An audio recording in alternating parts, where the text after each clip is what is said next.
Hey, Composing Gloves here, and today we're going to be taking a look at compound meter. It's a thing, a whole video just for compound meter. I know it's your live stream. So, what is compound meter? Well, we talked about simple meter. It's referred to as a duple. Well, obviously the triple has to be compound meter. So it's whenever we have a meter that there are a variety of ways to split the beat, but one of those ways is the option of using groups of 3. So for example, let's go to 6/8, very common compound meter. Here, if we put down 6/8 notes, so go 1, 2, whoa, I want 8th notes, man, bro, dude. Do. So here we have 6/8 notes, and you see it grouped them a certain way. This is actually a preference that it may make for you.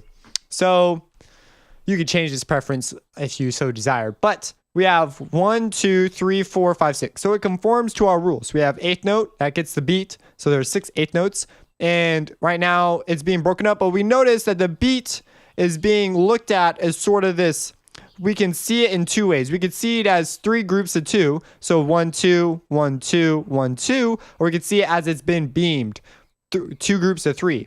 And so this is 1, 2, 3, 4, 5, 6. 1, 2, 3. So 1, 2, 3, 4, 5, 6. So we get this dun, dun, dun, dun, dun, dun kind of rhythm going. This is compound meter. That's all it is. So if we were to go to like 9/8, this is simply, now we have 9 of them, so we just add another group of 3. 1, 2, 3. We can think of this as the same thing as giving the dotted quarter note as sort of as like our half note, sort of. So this is, so we can have 3 of these. My bad. I made that look crazy. So I can add another one and one more. And you can see it's the same thing. It's like our dotted quarter note is getting this sort of a beat. And you should be familiar with that from note length. So, okay, so this is 1, 2, 3, 1, 2, 3. So this is the main difference between simple and compound. That is the difference, is the ability to do that. So we could still count it as 1 and 2 and 3 and 4 and 5. Oh, you can't count it like that, can you? The reason is because of what I just discussed. The 8th note is getting the beat. So we have 1, 2, 3, 4, 5, 6, 7, 8, 9, because there are 9 of them in this measure. 6/8 is far more common, but it is a compound meter. And so that is one of the big pluses to a compound meter, is your ability to do that. That is the reason why you would pick this. So you get 1, 2, 3, 4, 5, 6. So if you're going in simple meter, 1, 2, 1, 2, 3, 1, 2, 1, 2, 3. So you might have like a 3/4 measure. And well, that's wrong. No, wait, that's fine. It's let's change them to be a little more simple. So there we go. So that's more simple. So if we look at this, so we have 1, 2, 3, 4, 5, 6. 1, 2, 3, 4, 5, 6. 1, 2, 3, 1, 2, 3, 4, 5, 6. So you start to see that that is one reason why we'd switch between these 2 meters. These are called well, and this is the beat. So that's the way you would count it. Versus here, you get 1 and 2 and 3, and so over here, if you were to do that, you do something like this. Technically, these would be and beats because of the meter we're in. So this would be 1 and 2 and 3 and 4 and 5 and 6 and 1 and 2 and 3 and 4 and 5 and 6 and so on and so forth. You could do triple meters with 4, but I mean, not triple meters, compound meters, but they're almost always going to be with an 8 in the denominator. It's just going to be the 8th note that they use, because it's just easier.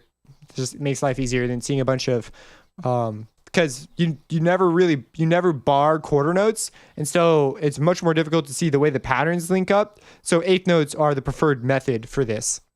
So 1 and 2 and 3 and 4 and 5 and 6 and these are the and beats because of the way this breaks up. So essentially the difference between the two, the main one is the ability to bar them in groups of 3 like that. So that's what sets apart compound meter apart from simple meter. It's really a simple idea. So once you understand this, you can start to use these 2 meters. So at 6/8, that's 3/4, simple meter, compound meter.